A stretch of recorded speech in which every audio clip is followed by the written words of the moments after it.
So, dear friends, ladies and gentlemen, this is a great pleasure to be together today, and this, I have to confess, this is a very special day.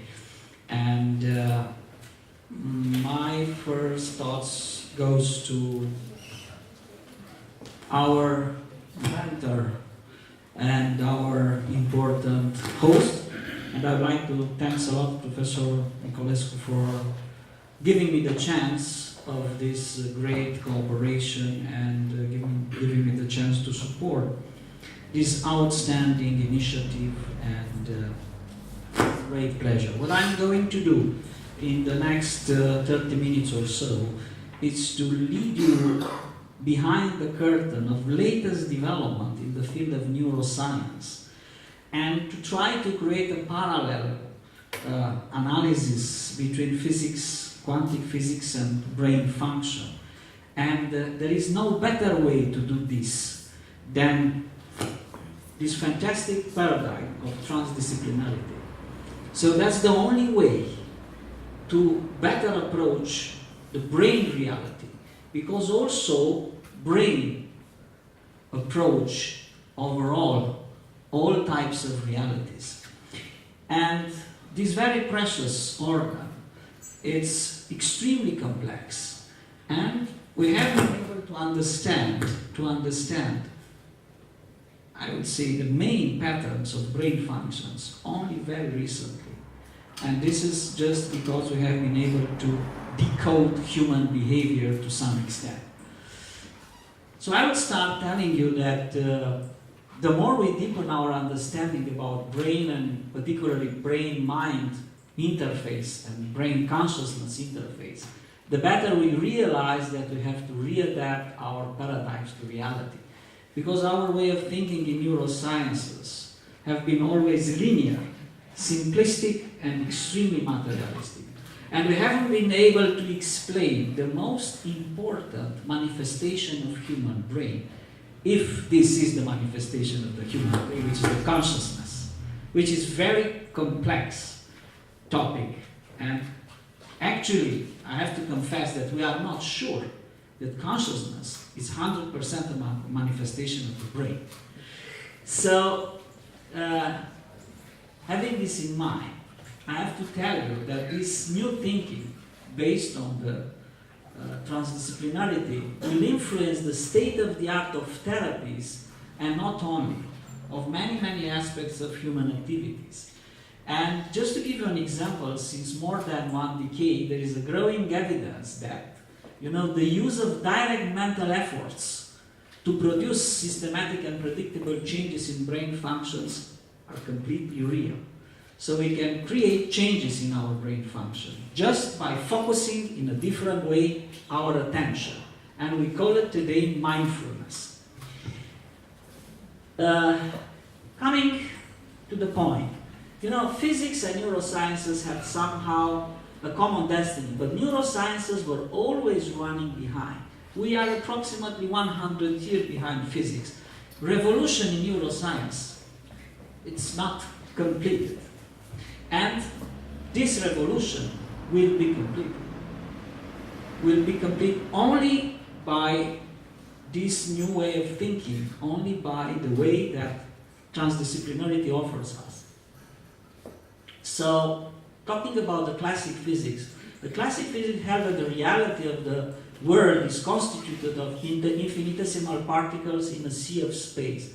And we know very well that this theory originated with the work of Newton, and further on of Maxwell and Einstein. And today it's very clear that the classic physics is an approximation to more accurate quantum theory. And this was clear even at the beginning of 20th century. And we know that the classic approximation eliminates the causal efficacy of our conscious efforts that these experiments phenomenal manifest. So actually, in this so-called linear thinking, we are not taking into consideration the effect of consciousness acting upon whatever system we may do. The original formulation of quantum theory, which is the overarch theory about the universe, It was created mainly at the Institute of Copenhagen by the coordination of Niels Bohr, and is called the Copenhagen interpretation. Copenhagen quantum theory is about how the choices made by conscious human agents affects the knowledge that we can acquire by observing a certain system. So this is clear that just by observing and just by interacting, by the interaction of consciousness and the system, will create a difference, and there is nothing so-called objective. Look at this picture. We have a lot of IQ here, but have a look at it. Here we have the Max Planck is here, Heisenberg is here, Niels Bohr is here, even Einstein. Yeah? So all these guys in a single picture, amazingly, they have enormously contributed to this huge change in our thinking and perception. I will just highlight the uncertainty principle, which was a very important step forward. And the uncertainty principle states that the position and velocity cannot both be measured at the same time. And you know, the uncertainty principle, which is called the Heisenberg uncertainty principle, was coined by this famous German physicist. And actually the final message is that a single reality cannot be applied at the quantum level. And I think this is even today, this is so important, and this is also the message of transdisciplinarity. And what Heisenberg said is that what we observe is not nature itself, but nature is exposed to our method of questioning. So we are addressing questions, and the nature is answering. But the nature answers only as much as it likes. Niels Bohr said that it is wrong to think that the task of physics is to find out how nature is. Physics is concerned more about what can we say about the nature. So this is totally different. And I think that makes really the difference. And finally, Max Planck, this genius brain, said that as a man who had devoted his whole life to the most clear-headed science, to the study of matter, I can tell you, as a result of my research about the atoms, that there is no matter as such. All matter originates and exists only by virtue of a force which brings the particle of an atom to vibration and holds this most minute solar system of the atom together. We must assume behind this force the existence of a conscious and intelligent mind. He called it the mind. Maybe it's this fantastic matrix and the mind. This mind is the matrix of all matter. So this statement, apparently, it's so strange for such a higher claim physicist, higher claim scientist, but it's true. So, until very recently, everything was just a very precisely described theory. But in 2015, a large research group with participants from several European universities, led by Professor Anton Zeilinger at the University of Vienna, showed that a spooky action at a distance exists. What does it mean? This is basically the idea that the laws of quantum mechanics predict that entangled particles have a fantastic important correlation. And if we take a pair of elementary particles and we separate and we push them very far away, then if we induce a polarization on one photon of this entangled pair, this will make the other photon immediately assume the opposite polarization, regardless the distance. This process will be at the same moment. So, this is the experiment of the century, stated Jan Ake Larsson, who was part of this team, which really proves that the quantum mechanical theories are the only alternative to complexity in this universe. And this is the article published in 2015, and this article is talking about the anti-correlated processes. Why anti-correlation? Because if we polarize one photon in a certain direction, the other one automatically will be polarized in the other direction. So there is an anti-correlation between these two particles. And this is for the first time in history when we have clear data indicated that the quantic theory is valid. The entanglement plays a key role in this theory, and this entanglement can take place at any given distance, overcoming the speed of light. So the speed of light is not the ultimate speed of processes in the universe. There is a higher speed, as much as we can imagine. More than that, it may prove that it's really going on in the brain. So this quantic phenomenon and our thinking and our consciousness maybe is based, and you will see why, we have a very important hint to judge brain function in this way. And we know this, that today it's so difficult to understand the brain function without taking into consideration this paradigm. And this is the beginning of a new approach in the brain-mind interface. So having said so, let's come to the point, come to the brain. We have this prerequisite, this fantastic theory, and we have a demonstration, a clear demonstrated, let's say, algorithm that the anti-correlated processes in nature are dominantly and preeminently present.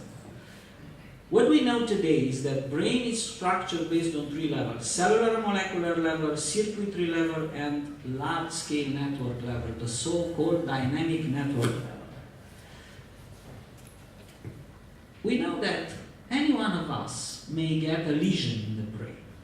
So after we get a lesion in the brain itself tries to repair this lesion. And we call it this endogenous defense response, endogenous defense activities.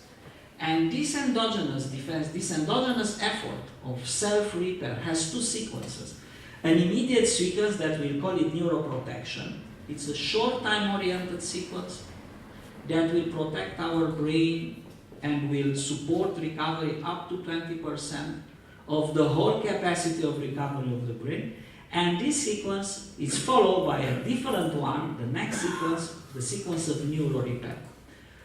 Only in the last 10 years we understood that these two sequences of the same process are anti-correlated. What does it mean? When after a lesion we have immediately tremendous effort of protection, the effort of regeneration is totally down, zero. And as time elapses, the protection is going down and the recovery is going up, and they are anti-correlated. See, this was fabulous discovery to understand the principle of anti-correlation of brain recovery. And look at that, and I had the privilege to publish, maybe I was one of the first to publish this principle and this article in a very comprehensive theory. And you see the two sequences of protection and regeneration acting in an anti-correlated way. Notice the rest is very complex, very sophisticated neuroscience-based, let's say, data. But I can tell you that this anti-correlation governs all three levels of the brain. At the cellular molecular level, just to give you an example, look at that. In a cell, in a neuron, or whatever type of cell we have in the brain, we have, let's take the so-called glutamatergic pathway. Yeah? We have always two ways. We have a synaptic way and an extrasynaptic way. When the synaptic activity is up, the extrasynaptic activity is silent. And this is creating life. When we have a certain circumstance, this may create death. So life and death, they are anti-correlated. The activities of these two pathways are completely anti-correlated. When this pathway is active will create plasticity of the brain, will create life, will create memory, will create joy, will create emotions. When this will start acting, will create death, cell death, necrosis, apoptosis, everything. So they are anti-correlated. They cannot work at the same time. At the circuitry level, we have understood that human behavior, it's in the complexity of human behavior is structured in a very simplistic way on three important circuitries. Circuitries dedicated to the regulation of emotions, circuitries dedicated to active learning and voluntary activity, and circuitries dedicated to automatic activities. It's no more learning. Every learning is here. Every learning is performed with energy, effort, and is creating a certain program. After this program it's accomplished, then the program by the power of plasticity is switched and create a deposit in the automatic area. And we may use whatever we have learned automatically then. If we learn to ride a bicycle, if we learn whatever, to speak a foreign language, everything is a deposit here. If this circuit is damaged, then we'll not be able to evoke, to recall any kind of already learned process. So therefore, these circuitries are governed by plasticity, the capacity to learn, the capacity to shift, the capacity to recall. And this plasticity has two coins. One, we have the D1, so-called D1 pathway, acceleration of plasticity, and we have a break on D2, break of plasticity. So a system cannot be accelerated or break at the same time. Upregulation and downregulation of plasticity is a process based on anti-correlation. So they are anti-correlated. So we don't know exactly when it is accelerated or not. This is a principle of incertitude, as in uncertainty, as in the Heisenberg principle. At the network level, which is the highest level of the human brain, and this is the level which upload the human real behavior program of the human being. We have understood the brain function only in the last 15 years in this respect. So this is very new. How comes that? Because, some so-called neurovascular units are organized. These units will be connected by this specific model of connectivity. And this will create another unit. So a sum of units will create another unit. And this unit is becoming a dot in the hierarchically so-called small world. And this small world is becoming a dot in a new one. So there is a kind of fractalic representation of the whole mind and brain activity. It's fantastic, it's something fabulous we have understood. That this world is becoming a dot and this world is becoming a dot in the next level. So there is always a next level, also in the brain. So brain somehow represents, to our understanding today, the model of the universe. So is the only organ which matches the model by which universe is working. And somehow here you may read the power of God and the power of complexity, and we cannot approach this by a linear way, a linear thinking, only by transdisciplinary approach. So we define these networks of the brain in networks that are activated in the resting state and networks that are activated during the tasks, different paradigms of tasks. And today we also know that our brain is divided into external brain and internal brain. We have a sum of networks working for our relation with the environment. But we have another brain which stays silent when we are working with the exterior facts. We call it the inner brain or default mode network. And this default mode network will be activated only when the external brain is silent. These two are anti-correlated. Again, also at this level we have the principle of correlation. Why? Because we cannot judge clearly as long as we are exposed to a very intense external information. The capacity to judge, capacity to derive conclusions, the capacity to meditate or to pray, it's hindered by extrasensorial stimulation. That's why when we stay too much in the front of TV, that's why when we are completely prisoners in the external world, our fault mode network, our inner brain will shrink. We are on the process of involution currently today. If we don't have the peace of mind, if we don't have the capacity to talk to us, the capacity of self-reflection, then we slowly will go towards involution. So keep in mind the anti-correlation. So the anti-correlation principle, it's everywhere at the cellular molecular level, at the circuitry level by accelerating and breaking plasticity, and is in the magic network of the brain structure of these networks, which are based on synchronization and desynchronization. What does it mean, synchronization and desynchronization? We have many modules in the brain. In some moments, all these modules are working together and sharing information. They share all the time, everything, in order to derive something. But sometimes they need to work independently.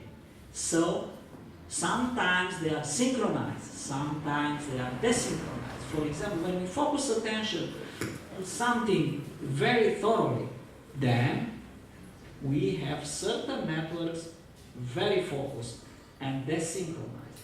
But after we have understood something, we have to compare with our previous experience.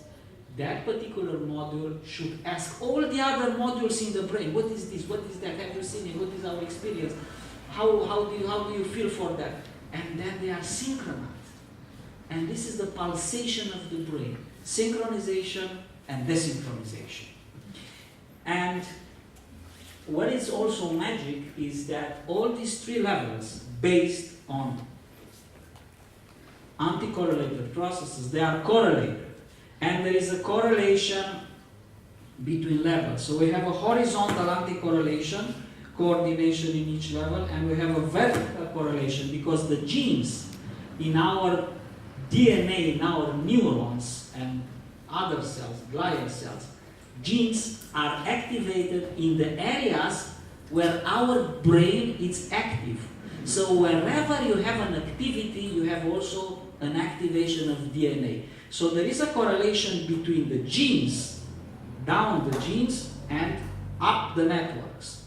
Because otherwise there is no way to correlate the blood flow, for example, with the level of activity. Always correlating these. So I think that these are very important principles, and there are some other aspects that should be mentioned. But I will close my talk with this very important saying, quoting from Schrödinger. So the task of what? The task of science, I would say. The task of science is not so much to see what no one has yet seen, but to think what nobody has yet thought about that which everybody sees. And I think that is very important. Yeah? No need to discover amazing things, but new things that we haven't seen.